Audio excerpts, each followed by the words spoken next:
Okay, if a retaining wall is closer than twice its height to a foundation, then it has an immediate effect on the foundation. If it's farther than twice its height from the foundation, then it has no effect. It's beyond the scope of this inspection.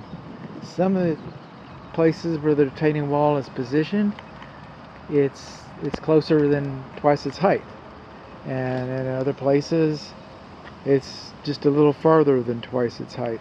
But I think it's important enough to comment on. We've got some cracks between our mortar a little bit.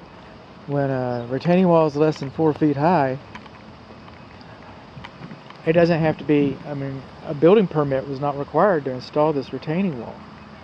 And I can just see how it's performing, but I don't know if there's any dead men or T-backs or any,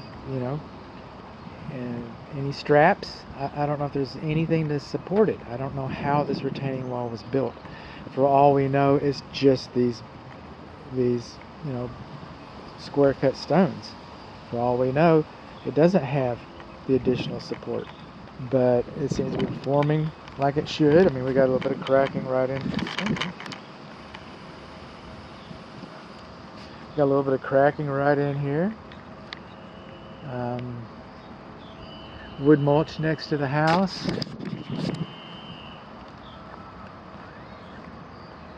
All these lintels, okay, like right here, where all this rusty water is coming out of the air conditioning drain.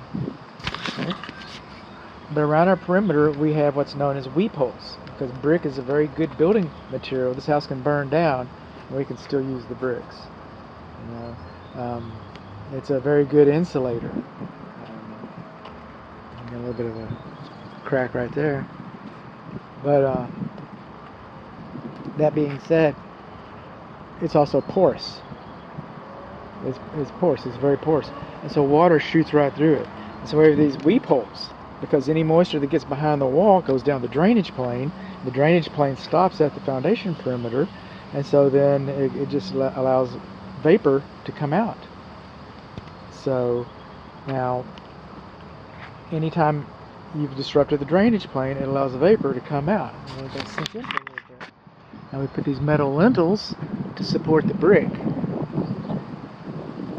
and we have interrupted the drainage plane. And so over our lintels, we should have weep holes. Got a little bit of movement in this window right here.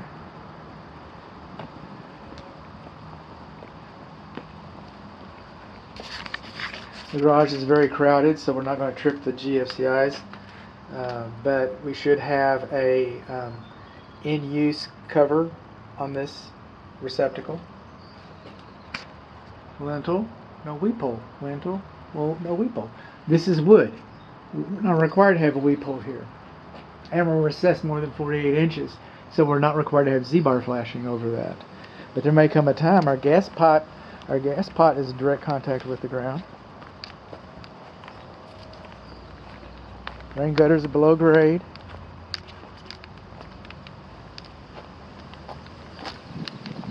This is a water treatment system that it does not appear to be operable, and it's beyond my scope as well. Where do termites live? In the ground. Oh. What do they eat? Dead wood. Oh. What's wood mulch? Dead wood on the ground next to your house. Oh, okay. We got something coming in here. We got a little step down transformer. Okay. Sewer cleanouts.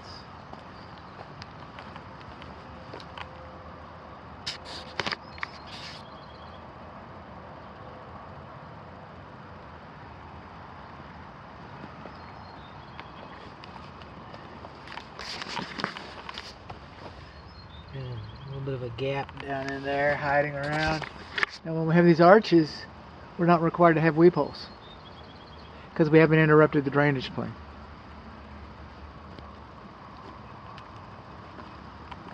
4 or more steps should have a handrail. Probably look pretty stupid, but it's supposed to. supposed to have an in-use cover right there. Not only is our cover missing, but we don't have an in-use cover.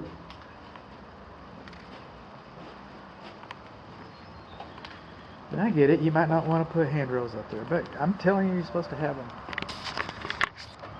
Okay, our gas piping sconces have not been sealed to help prevent water from getting into our brickwork, our masonry. Okay, those should have been sealed up, but they're just burning away.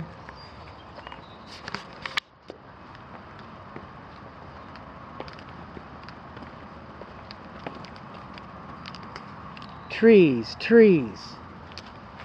Trees, trees, trees. Trees should not be within 30 feet of a slab foundation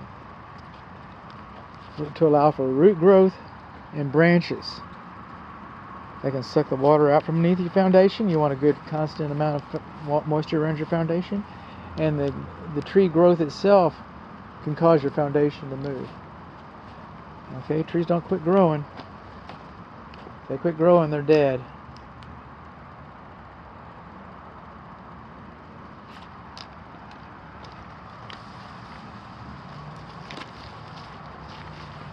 This is a pretty gross example, but it can't be more clear. This is a post-tension slab foundation. You okay, baby? All right.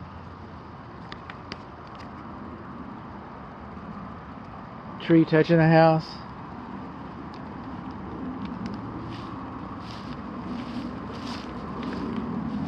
This gate is not self-closing, even though it has a spring on it.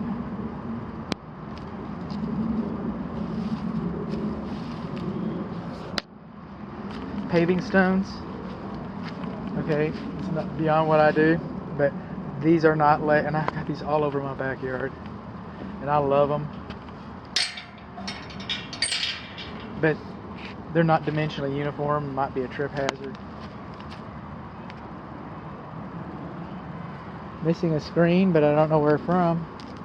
Just a screen here. We got screens there. Don't understand it wholly.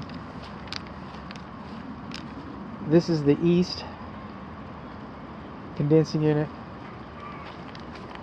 You can come over here and look a little bit. Yeah, it does have the newer insulation.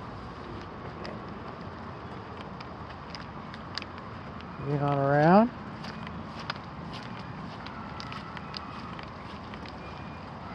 There's a little pagoda. I don't know if this stays or not. Doesn't feel like it stays. High soil. It's a VA loan, man. I hate doing this to you. But when it gets to be high soil,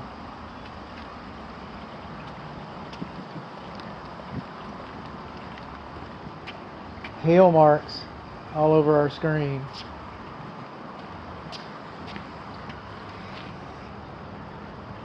I would have pushed for that on my insurance claim,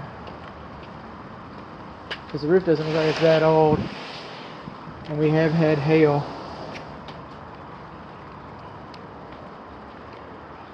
Screened in porch. Since the porch is screened in, I don't know why we need screens over here, but we got 2 torn screens.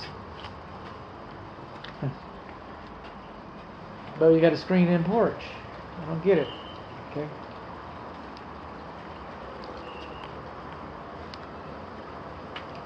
Windows to the swimming pool area. This door should be self-closing. I guess it is, or was. And it should have an alarm on it. Or that door, or both doors should have alarms on them. Both doors should be self-closing. All these windows should be self-closing. All these windows should have alarms on them. Okay, so that if anybody gets through a window into the swimming pool area, you're upstairs ironing or something, you hear about it. More high soil, wood mulch. Tree too close. High soil, wood mulch. Rain gutter too close to the structure. In fact, it's too close to the window. We do not have kick-out flashing there. Think we're going to have a problem with that window? It's like it's ripe for it. It's like you're asking for it. Fate loves temptation.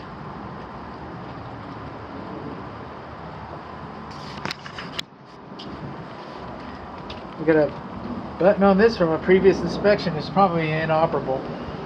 I saw one of those already. If it's not inoperable, all you gotta do is reset it. And anyway, there was that. Okay, here's a little mud room or swimming pool area, another exterior, and it's the garage.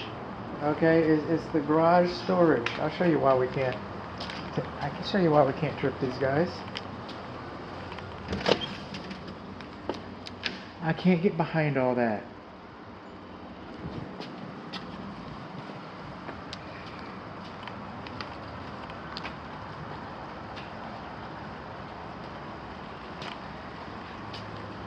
Also, this is beyond the scope of an inspection, but that's our trash can.